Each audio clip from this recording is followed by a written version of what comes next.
War of the Ring. This is your review for 2.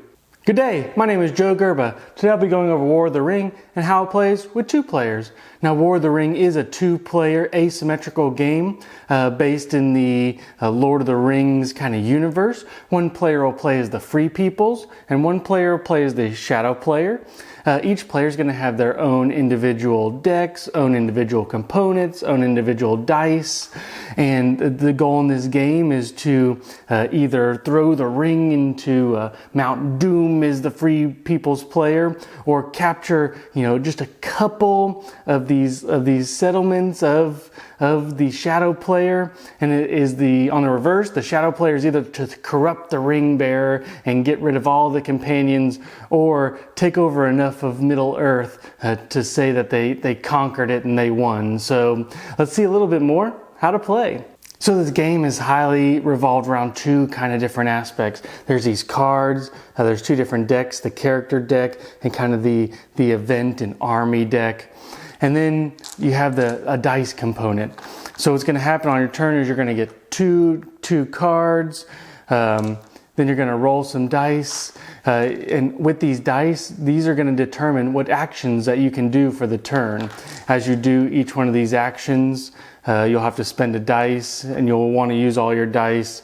They could be anywhere from moving characters around the map, to mustering new troops, to moving on this political track, to playing cards from your hand, to making sure the ring bearer has a harder time moving, to recruiting minions or recruiting leaders for your faction if you're the Free Peoples.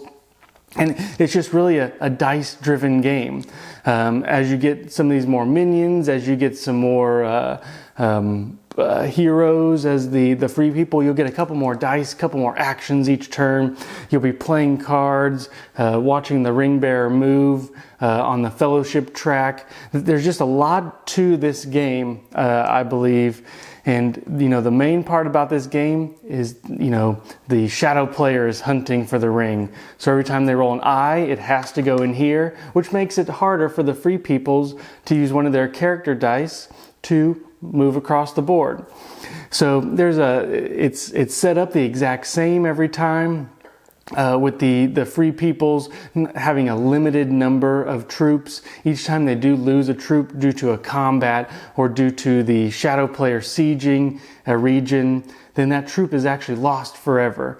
Whereas the Shadow Player gets to infinitely kind of regenerate as long as they have the character model on the side. So this game is there's a lot to it. It's dudes on a map, kind of asymmetrical. The Free Peoples will have its companions with them. This kind of takes place once the Fellowship of the Ring has formed in Rivendell. So your goal is as the Free Peoples, is to try to get from Rivendell and chunk the ring into Mount Doom. And that's one victory condition, where the other one, as I said earlier, is being able to capture just a couple strongholds from the Shadow Player, which seems pretty easy on paper, but it's kind of tough to do in the game. Whereas the Shadow Player is just going to be this overwhelming force, overwhelming dread, using Nazgul, using the Witch King as Saruman and Sauron to try to halt and just kind of prevent the ring bearer from moving a little bit, all while massing these big forces and moving around the board. The combat in this game is fairly simple. You'll only roll a maximum of 5 dice. You'll roll a maximum of dice on how many army units you have in that certain region. And it's really on a 5 or 6, you get to take one away from the other person. And the other person, either the Free Peoples or Shadow Player, whoever the other person is, gets to roll their dice, play a card potentially, and do the same. So you just kind of clash like that. It's a very easy combat system. But overall, it's a really fun kind of balancing act between the political track, making sure victory conditions are met, who's in the settlements, who are you sieging today, making sure the fellowship track is on track if you're the Free Peoples, trying to get that as high as you can so you can do a massive move, trying to end in some of these places like Lorien or Minas Tirith somewhere, make some last stands. This game is Ameritrash. You don't know what you're going to get. There's a lot of randomness between the dice, the attack dice, the cards you get, the hunt tiles you draw when the Eye of Sauron is focused on the Fellowship of the Ring. There's a lot of randomness, but this game is just oozing with theme, and I enjoy this game, and we will see that in the review and what I really think of it coming up. So the components of this game, you get a lot. You get a ton of miniatures. They come kind of either just blue or red if you're the shadow player, and then gray for the leaders. And everything looks nice. When everybody's on the map, it looks great. I spent a little bit of time painting some of the miniatures. My goal is every time we bring this game out, I paint another faction. So hopefully over time, I'll have a fully painted War of the Ring box. But you just get so much in this game that it can be definitely overwhelming. We can talk about table size right now since we're talking about the components. It takes up every bit of my 3x6 table. The map itself is so large that some of our cards that we have actually hang over the edge a little bit. So this game takes up a ton of real estate, but you get a ton of components with it. I like these custom dice. I like just the cards you get. I like the size of the cards. Just everything's very well laid out. It really feels like they try to immerse you, in the Middle Earth, kind of just theme. It just feels good to move the Nazgul around. It feels good to move, the Fellowship, which is a tiny, Sam and Frodo, as they're trying to march to Mount Doom while all these other armies are moving around. Just the components just look fantastic on the table. Now let's talk about the rules really quick. The rules, the rule book's about 40 pages long, and that's just the core rules. Now I'd say about 10 of those are kind of fluff and kind of getting you set up and all that stuff. But 30 pages of intense rules. They come out with a really good player aid, and it'll really help you once you kind of get the hang of it. Your first time is going to be very difficult, to kind of trudge through a little bit. But as you go, as you start to play the game, just like every game, just the references you have are just fantastic. The rule book is actually, it answers a lot of questions.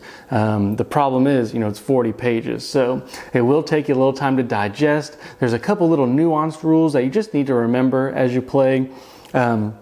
There's great reference sheets on Board Game Geek that you can print off, and my wife and I like to reference that a lot, just to make sure that if there's a little question, is it answered in that reference sheet? Because it's tough to find in the rule book.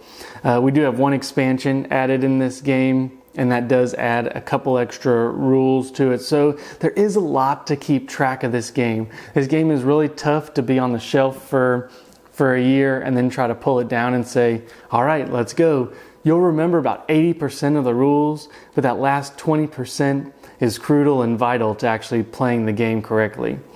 So piggybacking on the rules, we have the setup. The setup will take a little bit of time, but for a game this grandiose, you kind of expect so. The box comes very well organized, but it's still going to take you a little bit to just set up each on the map. This setup's the same every time, but there's no necessarily memorizing the setup because there's just so many figures on the map. But it'll take you about 20 minutes to set up, and it did take me a good hour to kind of reread the rules and really get back into it. But for me, I still enjoyed it. So let's talk about the gameplay. The gameplay, to me, is just fun. Rolling your dice, you never really have a wasted action on these action dice. You always want to do something. One of the things I like about games is you always want more. I always want more dice to roll. I always want more actions, but you can't because there's choice. One thing, again, I love choice. You're getting so many cards. In the middle part of the game, you may have 6 cards, just a ton of choice you can do. As a shadow player, it's how I want to slow down Frodo, how I want to thwart him. But unlike other games where you're just kind of trying to slow the enemy down, you're also trying to attack them. And that's why I think the shadow player has such a good time. You're trying to attack him at different angles, trying to see where he's weak, where the Free Peoples isn't, reinforcing their troops, who on the political track just can't reinforce because they're not quite at war. They don't believe that the threat of Sauron is real. And as the free peoples on the opposite end, you're really trying to get Frodo, to the end. But as you lose troops, they start to diminish in your stack. Once you put troops on the board, they can never come back.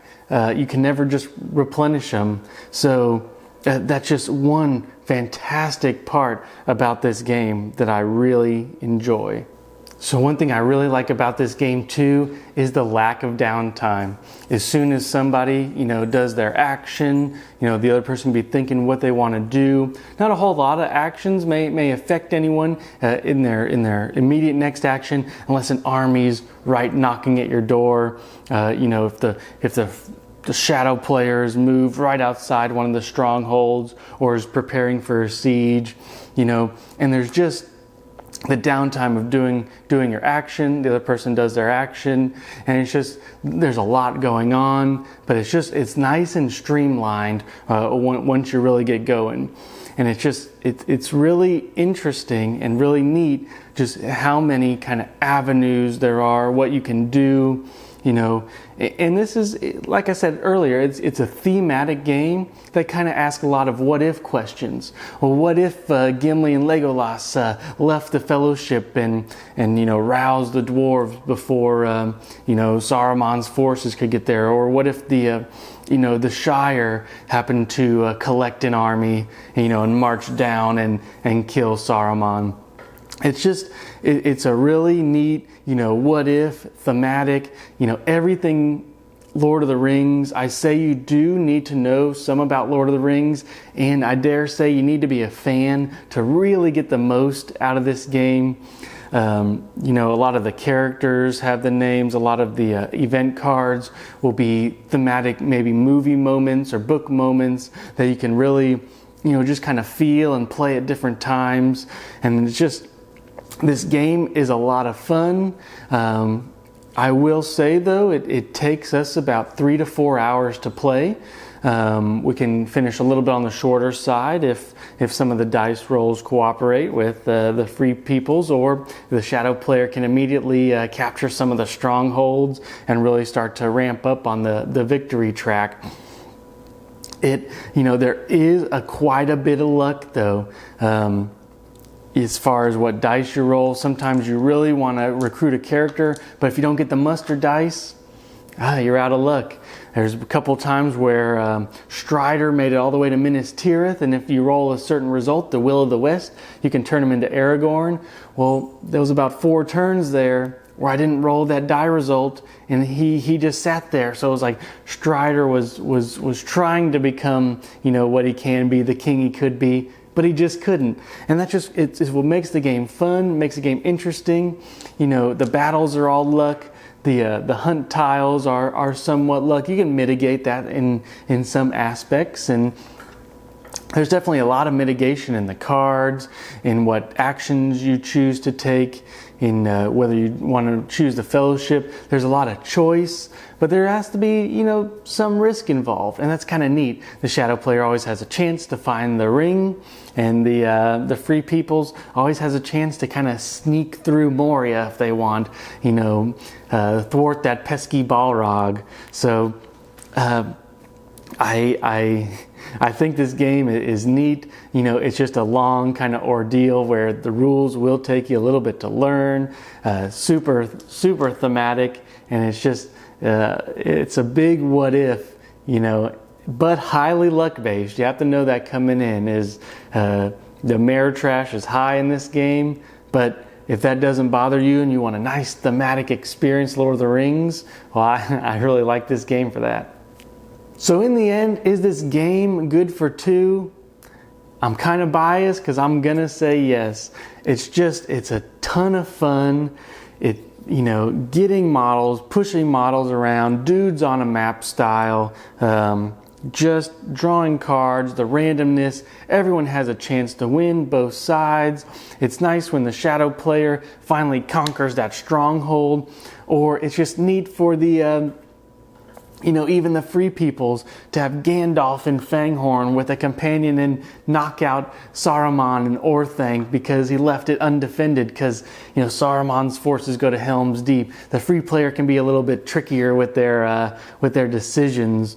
Having the leaders around for the rerolls, playing the cards, watching people in the Fellowship either break off or take one for the team, and prevent some of that corruption by perishing along the way, along the route to Mount Doom. And it's just so fun. There are a couple little things I dislike, and it would be some of the outside regions may not feel as touched. The dwarves with this and the Lords of Middle-earth expansion, they don't quite feel like they play a big part. It's tough to really get them involved. Same thing with the some of the outsides where there's going to be a battle in Minas Tirith. There's going to be a battle over Lorien, and Dol Guldur and Helm's Deep, because those are the central parts of Middle Earth, which makes sense. You can always relive those battles, but it'd be nice if the whole board was kind of utilized in that aspect. The game also for us is almost a 2 or 3 time in a week span we kind of play, and then it may be good to put it up for a while. It's one of those games that it's you don't want to play 5 to 7 times or something over and over and really wear it out. It's a game you may want to play 3 to 4 times a year. Pull it off the shelf, play twice in a week, and put it up for a little bit. Problem is the rule book doesn't really allow for quick turnaround on that, but it's a ton of fun once it gets to the table. Like I said, moving stuff around, there's the rings, you can manipulate die results. There's a ton of choice in this game. I'm a big Lord of the Rings fan too, so of course I'm going to recommend this game, but it's not for everyone. If you don't like the big Risk style game, I don't really like Risk, but the dudes on a map style, the direct conflict, the take that, a lot of these cards are, take that, and you're going to get that one-on-one aspect, but that's what I like about this game. If I lose, I have no one else to blame but myself and, well, probably the dice or the hunt tile for sure, maybe the event cards. But I like that because it's all thematic. At the end of the game, I think on our last playthrough, I ended on the last space before the crack of doom. But I got taken over on that crucial last settlement in Rivendell that I thought I had a final grasp on. And it was just so fun. It came down to the wire. The stories can be told about every game, and it's just really immersive, thematic, and highly luck based. So if that kind of sounds down your alley, just know it's a kind of a thick game with a rolling start. Once you get going, everything's pretty easy, but I like it. It's got to be in my top 5 games. But do I want to play it every time someone comes over and says, hey, let's play Lord of the Ring? No, you got to be in the mood to play this game, but I like it, and I highly recommend it for a Lord of the Rings fan who wants to push dudes on a map around for about 3 to 4 hours and just have a good time. So that's my review on War of the Ring, and hope you enjoyed it, and until next time.